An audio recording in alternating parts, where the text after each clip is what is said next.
Right then, ready to start building up the Tiger, and when I say that I mean the construction of the Tiger needs to be completed. We've got more weathering to do, and it's a case of bit of weathering, bit of assembly, bit of weathering, bit of assembly till we've got the assembly completed. And we're going to start that with being able to put the wheels on. So we need to do some weathering in this area here before we can do that. So I'm just going to make sure we've got no foreign debris there that we don't want in place. All looks clean, as I suspected it would be. So what I'm going to do is I'm going to use this dark earth weathering powder from Humbrol. It's a nice sort of chocolatey brown colour, and we're going to mix that with some decal fix. Now the reason we use a decal fix rather than a varnish is that we can reactivate it with decal fix. So if you use a varnish, once it's dried and you can put more layers on top or whatever. But this, I can put decal fix on it once it's dried and it basically reactivates it and I can move it around again. So it's a really handy way of working with weathering powders, and that's not just with Humbrol, with any weathering powders. So we're going to mix some in the palette. We're going to put it on with a fairly coarse brush, and what we're looking at doing is getting that detail into these corners and adding some detail onto the mud guards there for fore and aft. Being mindful that we don't want to get in the way of things like the drive sprockets that need to go in, and then the tracks subsequently, which is another reason for us to use the decal fix, because we can always put some more decal fix on and thin it out if we have got some in the way. So it's a really handy way of working.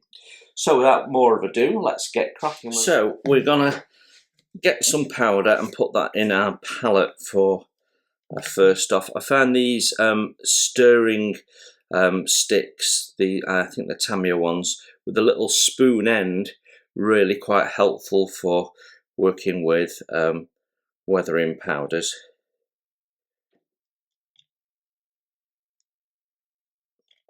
So we put 3 heaped spoonfuls of that in.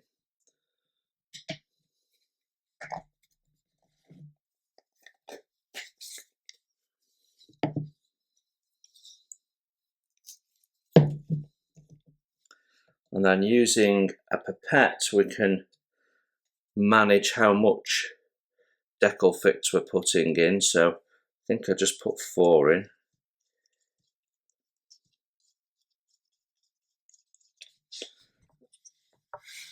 And then we can just go in and start to put that down in the corners there.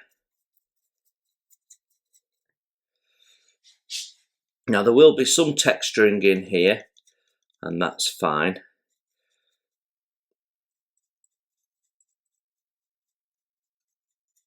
And you can see what I'm doing is I'm starting from the bottom corner here and just feathering it out, so I have some unevenness in the coverage towards the outer edge. So we have to be mindful that the track is travelling in that direction, and these things didn't travel particularly fast. So although in wet mud in the winter they would kick up some, you'd be surprised how much they would kick up actually. It's not actually going to be tons and tons of it.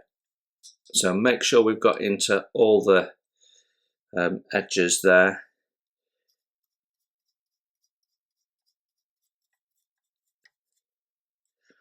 And this will dry a lovely matte colour.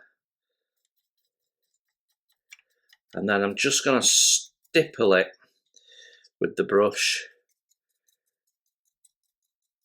behind the wheels. And most of this we won't get seen at all.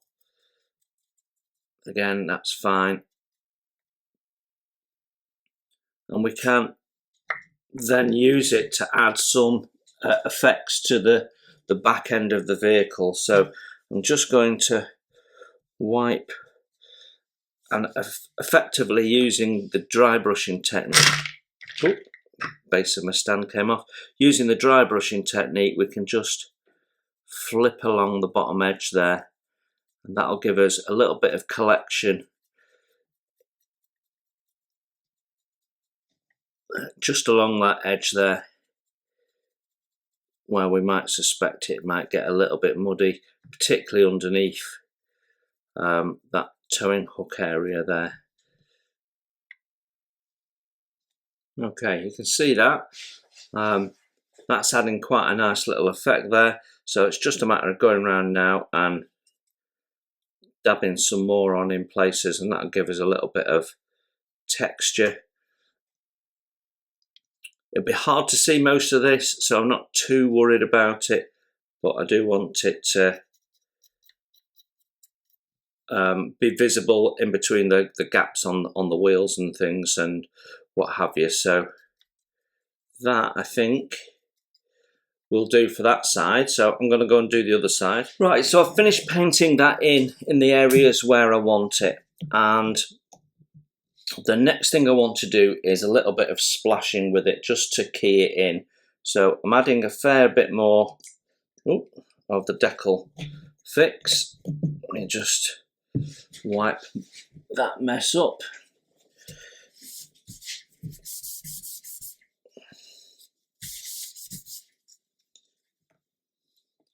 I'm just going to give this a mix. So basically it's whatever was left in the palette after I've finished the job, and I'm just thinning it down into something that's fairly thin, which is going to allow me to splatter it.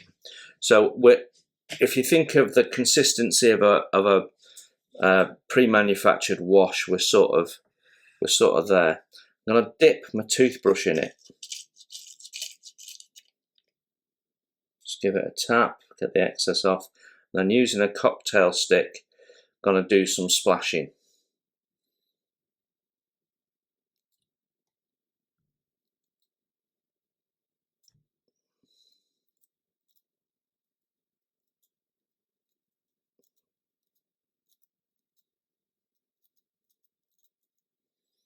Okay, so that's all it needs. It just shows that there's been a little bit of mud kicked up while the tank's been manoeuvring, and it gives us a little bit of splash. So I will do that on the other side, and I'll do it on the front, and we'll do it a little bit on the back, and I'll get back to you when we're done. Right, I've completed the mud splashing on our Tiger, so now we need to focus on the wheels. So with the wheels, we're going to use the wash that we've just made up for splashing, and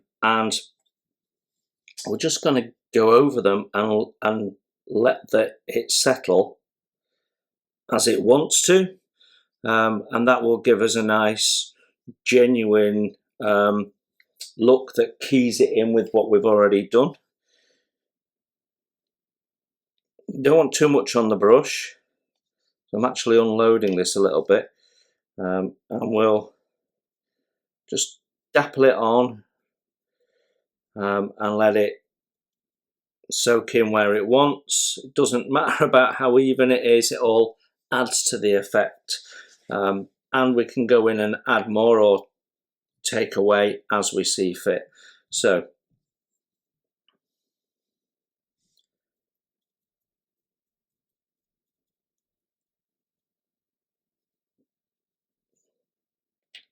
a little bit of unevenness helps, I always think, with this sort of thing. Right, unload the brush.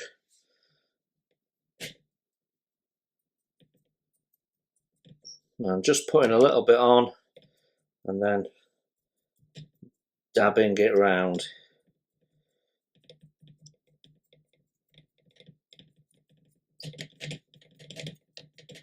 Not trying to paint the whole thing, I'm trying to give you an impression of a combination of wading through mud, getting mud splashes, you know, that sort of thing. So it's not going to be even, so dappling it on makes more sense, and we're going to do it on all of the wheels. You never know what you're going to see when you've built these wheels up.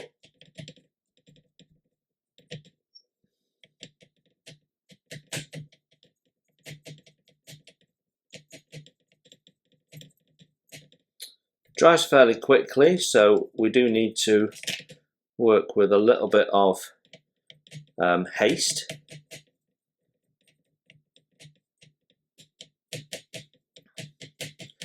So I'm really focusing on the rim edges. I'm not worrying about building it up in the joints. I'm not trying to get something that looks authentic. I'm just worried about where it's going to be visible, and that's going to be the very edges of this. And we've not painted the tyres on yet. I know that, but we'll paint them on, and then we'll do further weathering once the wheels are in place. This is just sort of a background job. We'll let that one dry before we come and visit the back end. The other good thing about using Decal Fix is it's really easy to clean off when you're done. Right, while our mud is drying on our tank, I want to tackle the clear parts before we get to fit them. So first time we've opened this and had a look at these. So the sprue gates are all on the sides, that's handy. We've got a little bit of painting to do, possibly on some of these. We'll have a look when we come to fit them. But before we do anything else, I want to give the whole thing, it's the easiest way of doing it, give the whole thing a little paint in Tamiya Clear Green X25. So we're going to thin this down a little bit. The vision blocks on the actual tank, because of the type of glass that was used, had a greenish tint. Some people do blue, some people do green. I prefer green. From the vision blocks that I've seen on a tank, on a Tiger 1 restoration in Australia, it definitely had a green hue. So that's the way I'm going. I'm going with the evidence of my eyes. So let's give this a little bit of a mix. If you've never used the Tamiya clear paints, they're really, really handy to have for this sort of thing. The clear red is great for things like reflectors. They do a clear orange, they do a clear blue as well. So always handy for things like vision blocks and that type of thing. So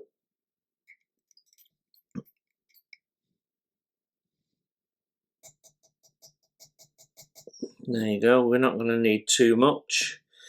Unlike their other acrylic paints, they dry in quite a, I guess it's the formulation of the paint, but they dry in a way that's slightly different, and they don't settle as well as the ordinary paint. So it's worth just wiping your jar lid away. You can see that even though I do this, you do get build up. It's quite it's sticky and horrible is what it is, but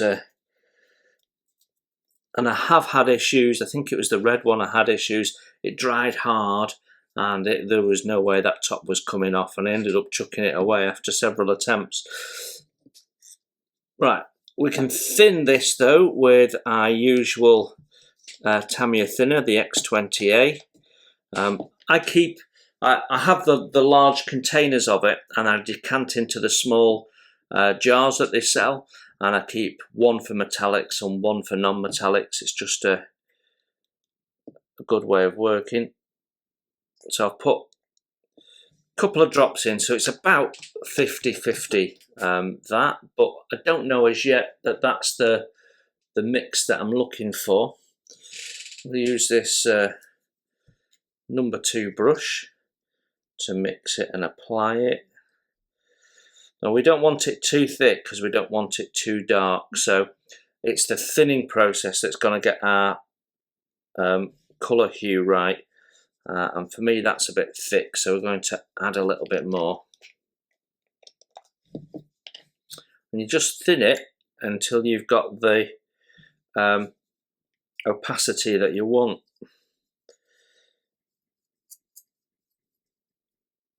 And what you've got to remember is that this gets darker as it builds up. So when you're painting something like this, if it collects in the edges, it'll be darker on the edges. Obviously, you can spray it, but I can't, you know what? Sometimes you just can't be bothered to get the airbrush out, and today is one of them.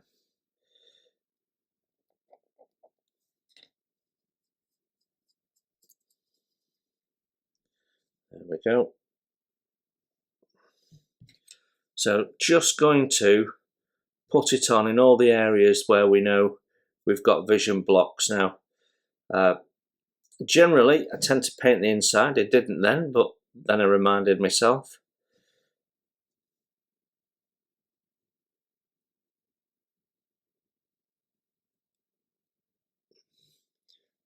And you can see it's just giving us a slight tint. It's, you know, the vision blocks aren't going to be very visible, but it will just help. And because we're having everything shut up, there's not going to be a lot of light, but the job's worth doing and all of that. And I'm not sure which is the top and which is the bottom, so on all of these I'm just going to paint the one side at both ends.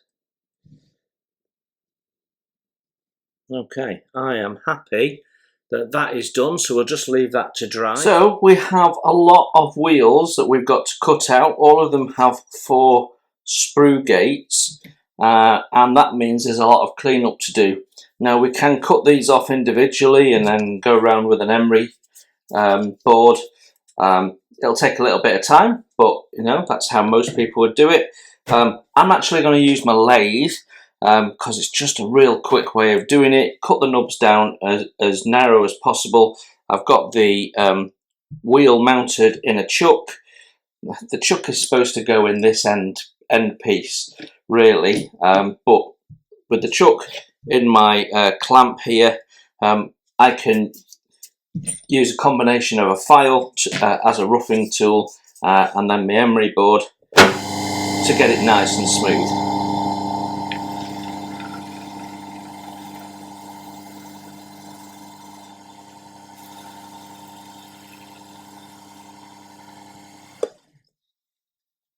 Job done. Right, how many have I got?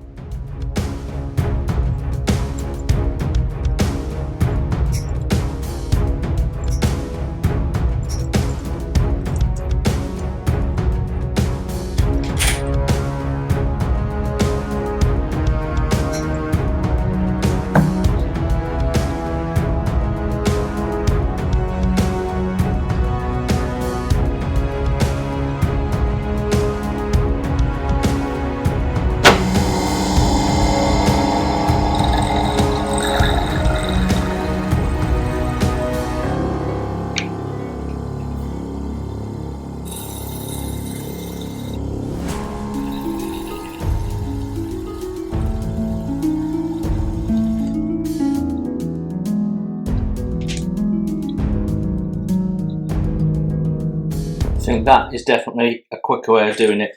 Right, I'll crack on. Right then, we have 48 wheels that need to be painted on the tyre there, on the rubber. And I just wanted to talk about this a little bit because I see people making a mistake when they paint these. My first comment is I prefer to hand paint them. That's just preference. I know some people like to mask, but I find masking quite tricky, particularly when you've got lots of rivet detail, which means you can't get a good sit down. So I'm going to hand paint mine. That's just a preference. The mistake I sometimes see people making, though, is that they assume because this is rubber that it's a rubber like a rubber tyre on a truck, and they paint it using, there we go, something like that. Rubber and tyres, which tends to be a darkish grey with maybe a hint of green or a hint of brown, depending on whose you use. I tend to use Vallejo in the main, but I do have a MIG one here.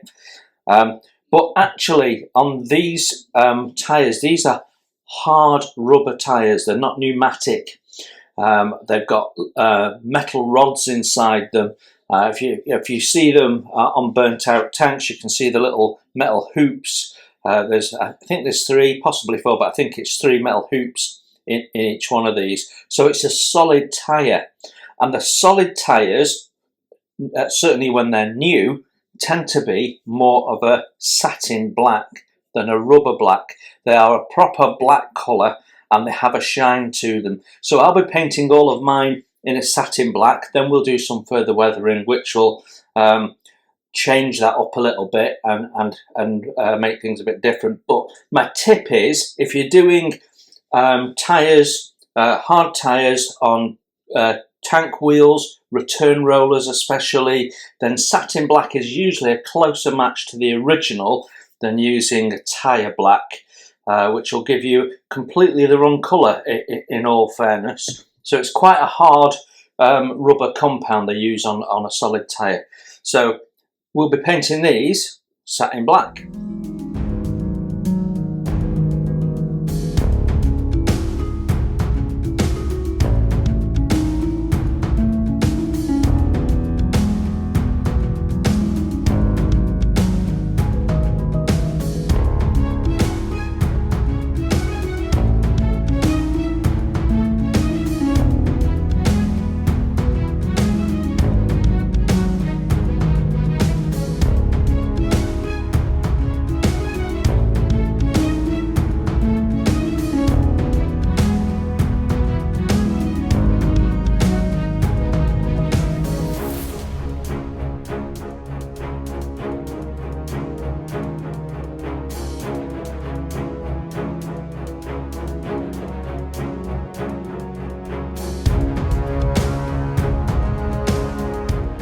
I have finished painting all of my wheels as far as I need to take them before we do assembly. At least there's a little bit more to do.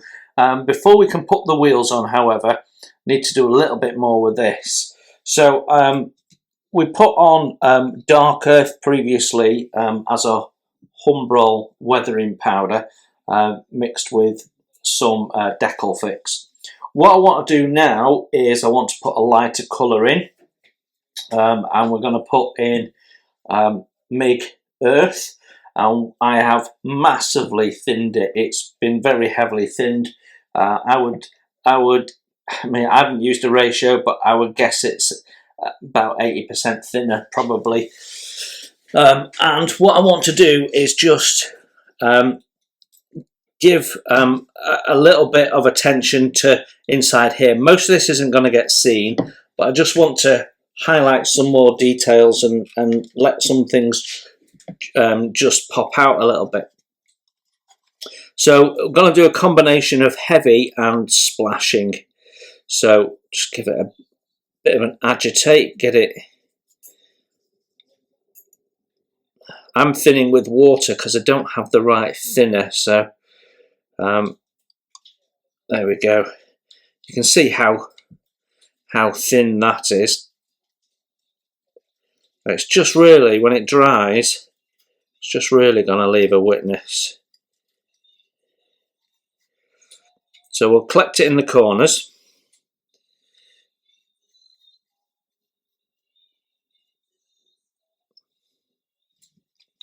And then what we're going to do is we're going to get our old friend the toothbrush out. Just dab the end in.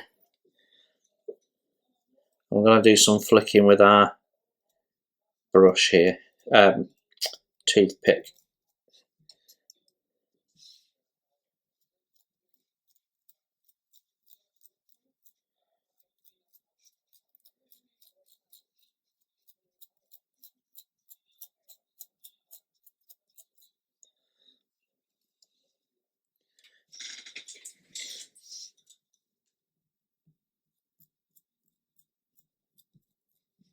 And we can do some of that going up the side like we did previously when we were putting the dark earth on.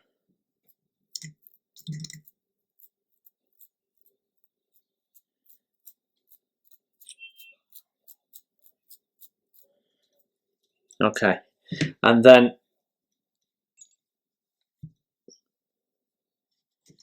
I'm just going to go back in and round the mud guards, that sort of thing.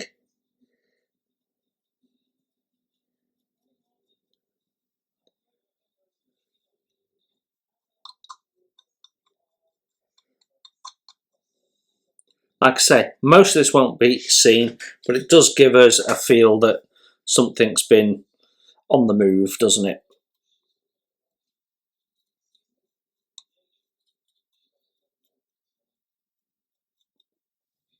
Okay, I'm going to carry on with this. I'll get back to you when I'm ready to put the wheels on.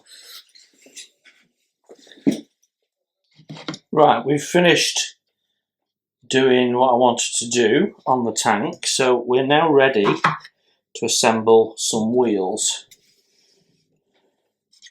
I think we're probably best doing that upside down. There we go. I do want to add some of this wash onto the wheels as we go. So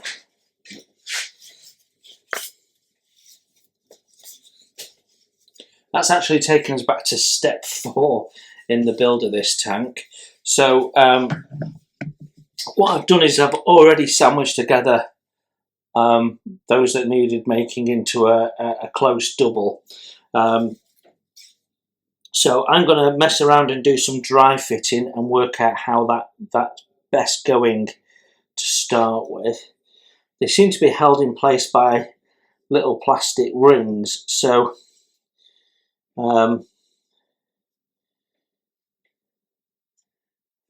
it's not particularly clear which way round it goes, to be honest. I think it's that way from looking at the pictures.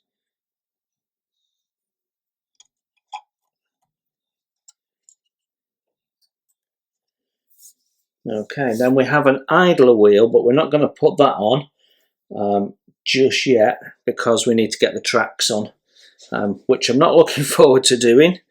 The tracks were a pain to build, so I'm not looking forward to putting them on. I've got to paint them yet as well anyway.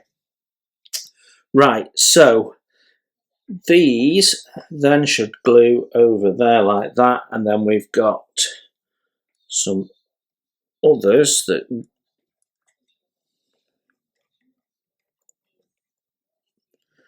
not quite sure how they go. We'll work that out in a minute. So we need 4 of those.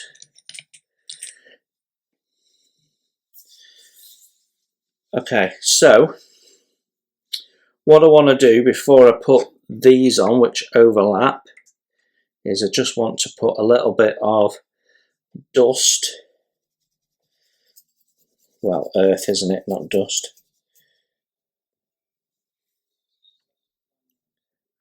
just around the tyre edge there.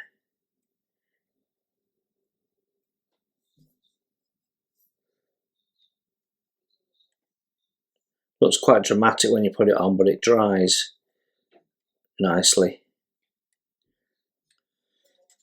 It's not a very well thought through system of connecting these, really.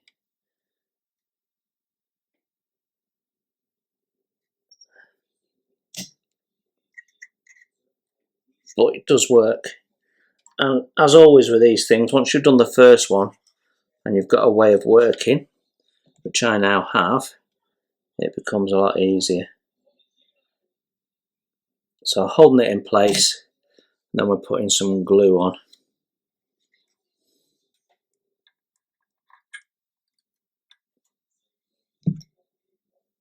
And just letting it get in there and do its thing.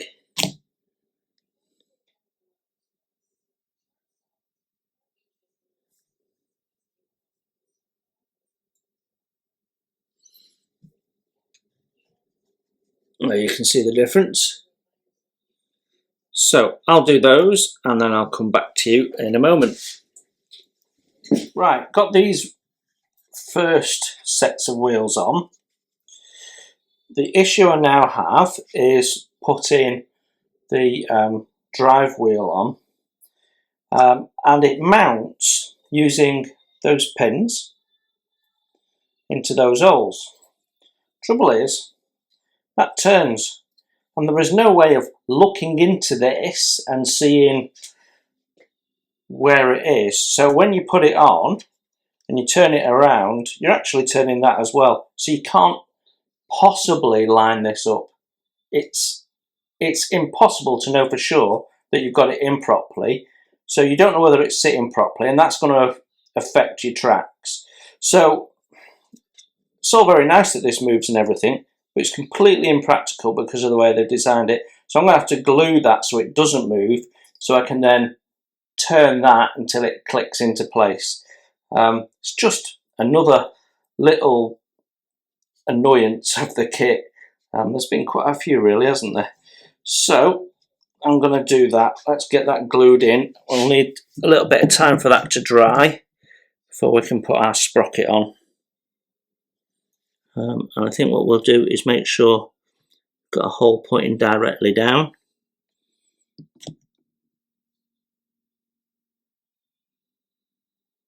There we go. Whilst the glue is drying, I can put some earth onto my drive sprocket. Okay, got the wheels on now. They're all looking okay, I think. So we've got another 2 layers of wheels to go on. So we'll put another layer on, and then put our earth on, and then we'll put the final layer on, and then that's that side done. We can't put the idler on till we've got the tracks on, so I'm going to do that, and then we'll flip it over and do the other side off camera, I think. The basic process for all of these accessories, if you like, to our diorama is to paint them, give them a wash, and then give them a dry brush. The problem, of course, is they all want to be different colours and things, so I'm just making myself my own sort of dark wash. So the basis of it was some black that I had left over from doing the rubber tyres, actually. So it's a sort of a gloss black, and I'm adding a little bit of rust to it, and that's going to form the basis of a wash for our metal items. So things like these oil drums here, and I still no idea what it is, but I reckon it's made of metal. It's just anything that's got any commonality, just trying to do them all at the same time. So I'm going to start by just pin washing, and this is probably not the brush to do a pin wash with.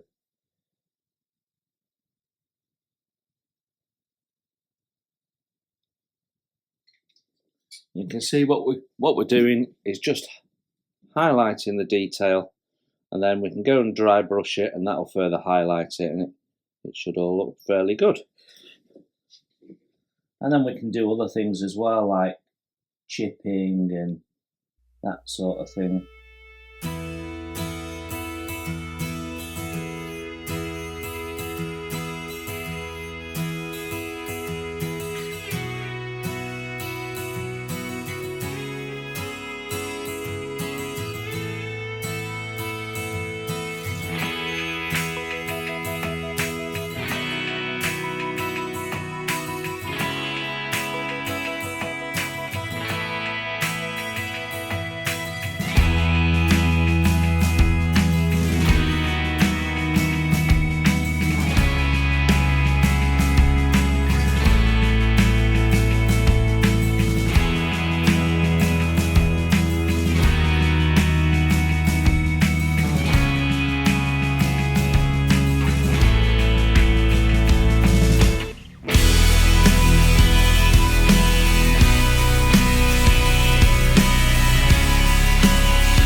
Being happy with the photo etch shovel, I'd removed the moulded in plastic shovel end.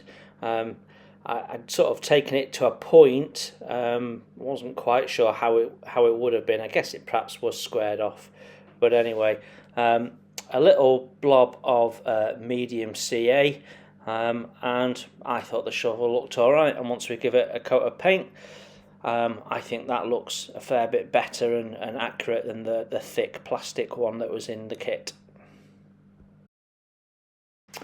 Both the C hooks and the S hooks were removed next, and they needed a bit of cleanup. They all had a little bit of seam, but wasn't too heavy. The S hooks weren't too bad to clean up.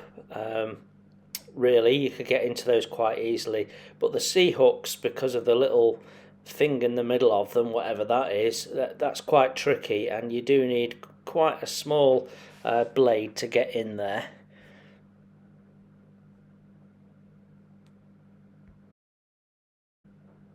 The metal parts of all the tools, and some of them indeed were all metal, were painted in a black primer to start with.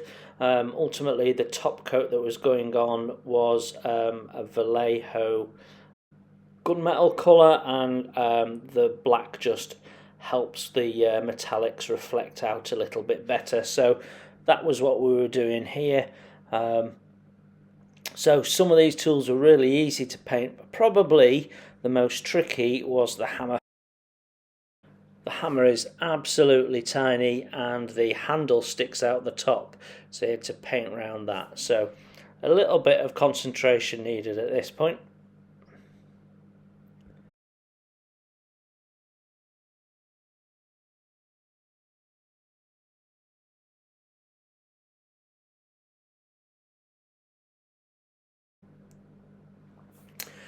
I pre-decided which way up all the tools were going to be facing when they were presented, so that allowed me to just concentrate on painting one side, the side that would be visible, and exactly the same process, some black primer before we went ahead and put the gunmetal on.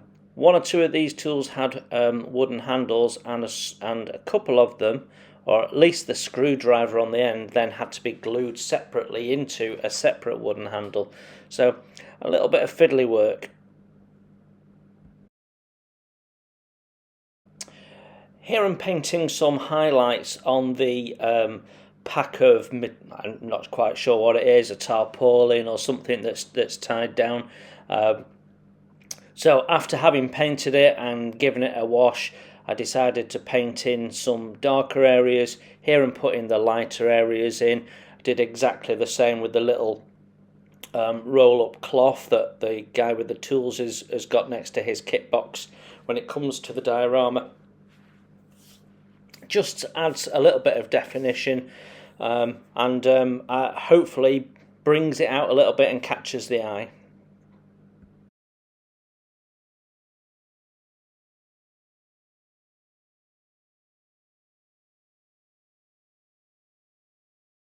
I'm not really sure what this is. It looks a bit like a milk churn, so I decided it was a food container, and that becomes important later on. So here I'm using an AK weathering pencil. I used several different colours, and at this point I'm using it dry. The intention was that I was going to moisten a brush and do some effects with the moist brush. You can of course dip the pencil in some water first, but I find I lose a little bit of control that way. I do it, but I tend to do it if I've got a big area to cover, or I wet the pencil and then put it in a palette so that I've got effectively a little bit of paint for streaking or whatever. Here I'm just brushing off any loose pencil before I go in with the wet brush and make some marks. But you can see it's already looking quite nicely chipped, and that's all pencil at this stage. And then just a little palette with simply some clear water. There's no thinners or anything, it's just tap water. We can go in and we can pick up some of that pencil, moisten it, and that allows us to do some streaks or move effects around. And here you can see we're putting some streaking dirt on as well. So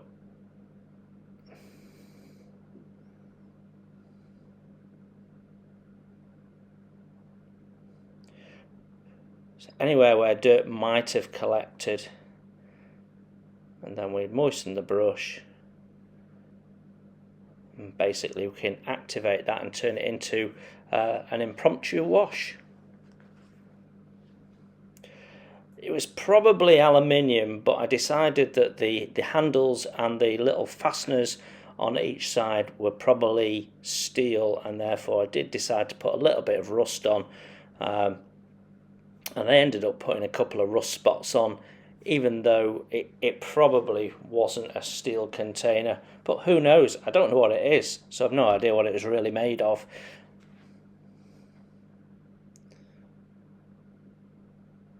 And you can see there I used the brush, I used the pencil with a nib that was already wet, and you can see it puts a lot more on, but it allows you to brush it immediately. So I was quite happy with how that was looking at this point.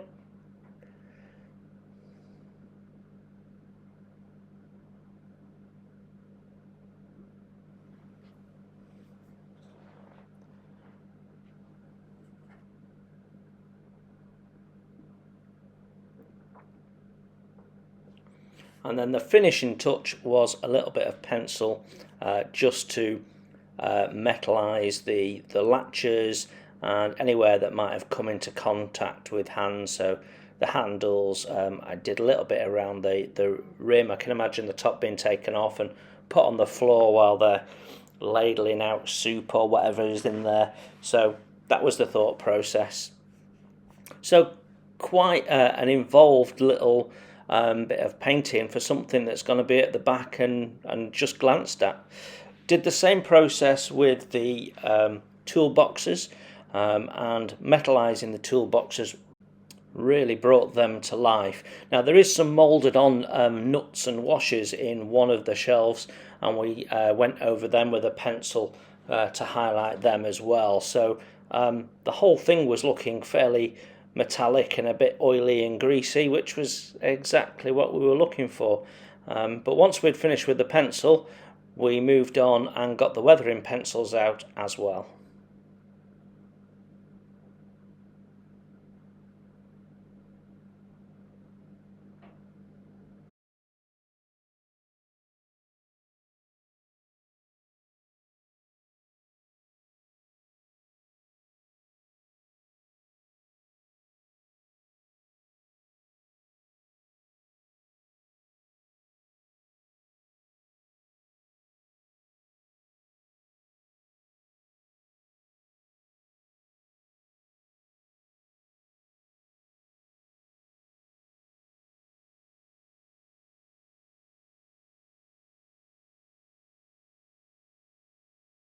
With the barrels, again we did some metallizing with the pencil. It's just an ordinary HB pencil, but I imagine they get rolled and clang together and what have you. So I'd already painted them a slightly different colour, put a bit of a wash on them, and we were now just metallizing them. So I was happy. Right, so we have put in place this little collection of things. And I'm going to put the tools in the toolbox in a minute. You can see I've just gone over it. They mould into one set of compartments, some screws and bolts and things, and I just went over them with a pencil to pick them out. But on our little gas tank here, I painted the top brass, but we've got this little dial here that's got nothing on. So I need to put something on. Now, you could just paint it white and you'd probably get away with it, or you could paint it white and maybe try and put a black hand on it or something and you could get away with it. But what I want to do is try and put something in there that looks a little bit more authentic, albeit not going to be, accurate, but then, you know, this is a resin tank. It's a bit generic, so it can be what you want. So to do that, I'm going to use a dial from a 148 aircraft. So let's have a look at how we do that. So what I'm going to do is aim to use this dial here, or this one, it's the same, and we've already punched that out. Because it just looks sort of like a dial, which is what would be on there. So we're just going to punch it out, and to use that, we're going to use a little Tamiya punch set. So if you've not seen these before, then they come in 4 sizes. I've got 3 of them. We probably want the 0.2, and it is exactly what it says it is. It's just a punch. They're quite handy to use, but the thing I like about them is that this bit on the end of the handle here rotates, so you can twist the punch as you press it down, which improves the cutting action a little bit. So let's see if we can nail this.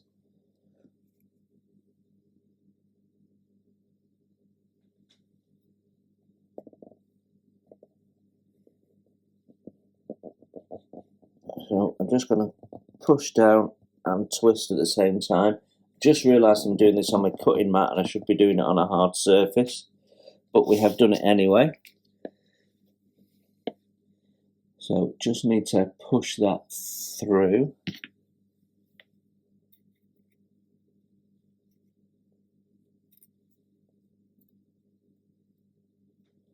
So there we have our dial.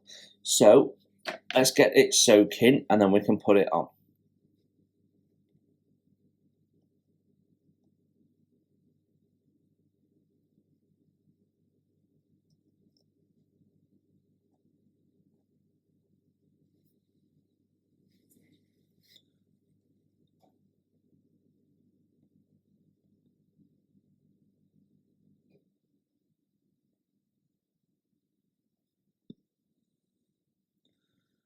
There we go, that looks okay.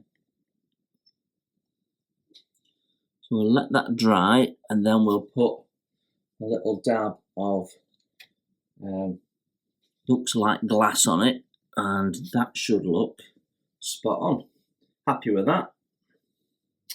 Right, so this thing that looks like some form of military milk churn, I'm not quite sure what it was, came in a Verlinden set that I had.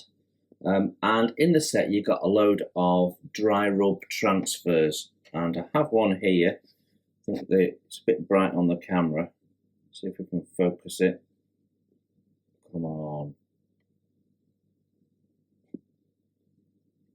No, it's not going to focus.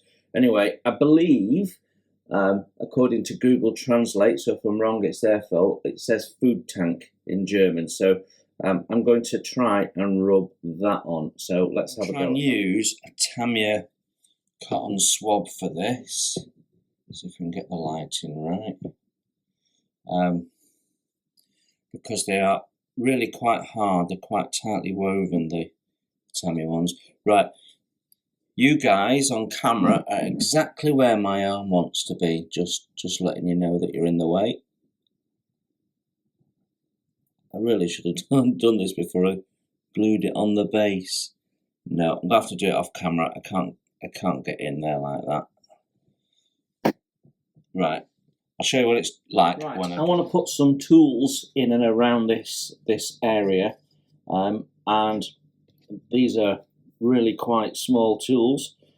And I've also got some photo etch tools to add as well.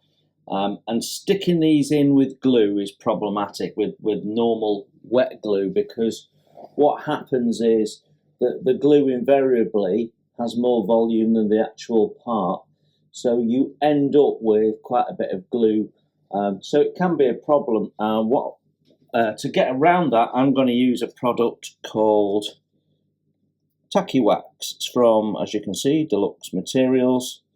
And the idea of it is it's a non-permanent glue. So it'll stick something in place, but then later on down the line, if you wish, you can then pick it up and move it, and it doesn't. So it's not a permanent bond. So it bonds, but not permanently. Ideal for railway modelers who might want to move people around and stuff from time to time. But the advantage of it is it's quite a dry glue. So, you know, you can just place your part on it, or place a little bit on the part. There's no witness, you don't get any seepage underneath. So I'm going to use that to put these down, and hopefully it should be nice and crisp.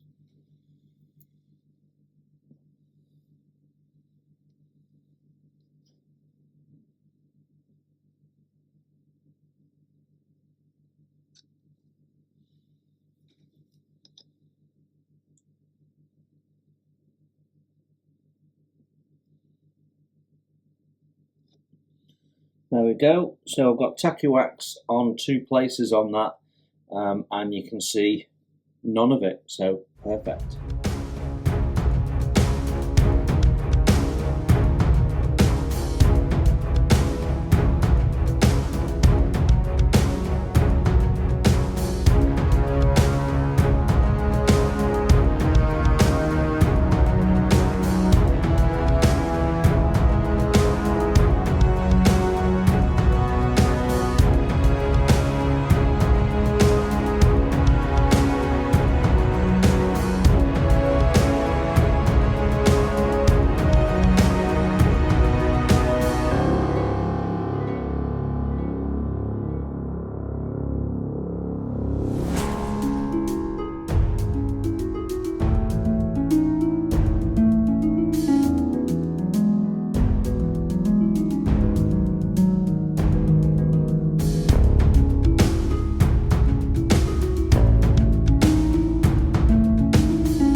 Well, that's our toolbox done. I'm quite happy with that. I think the couple of items with the wooden handles just add a nice little dash of colour to that. So all good. We still need to do a handle for the bucket, and I want to put some liquid in there as well, which we'll perhaps do when we're putting some wetness down and some puddles. We can fill that up. So that's almost done, but not quite.